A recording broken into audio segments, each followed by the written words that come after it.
Walking the streets of Odessa, I often think about how we got here to this kind of low point in Ukraine's modern history, that in 2024, cities like Odessa are really struggling. More hours without power than with power on many of the days now as a heat wave kicks in. And also mobile data outages, air raid siren alarms.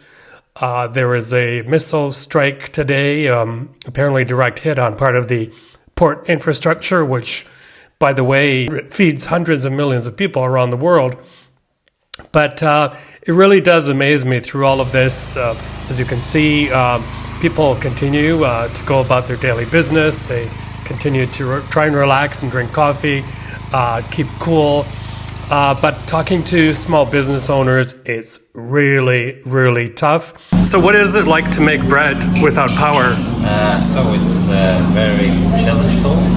We need the power of insights, we need brain every day to use it, because without electricity we cannot make proper bread. So we're using ice to chill the fridge and chill the bread. So the night fermentation is gonna be good. It's gonna be amazing. So that's how we make it with a generator, with a strong wheel and with a strong starter. And is it expensive to run generator, maintenance and fuel?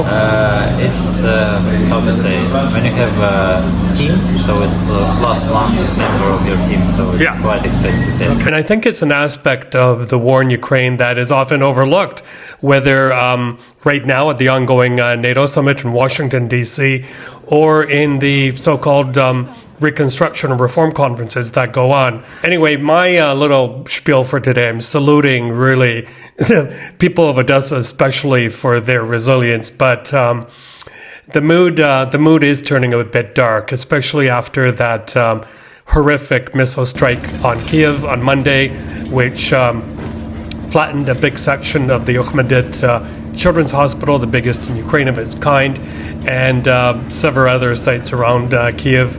Also deaths and injuries in other cities. We're talking deaths into the dozens in Kiev alone, and I think the last injury figure nationwide from Monday alone was near 200.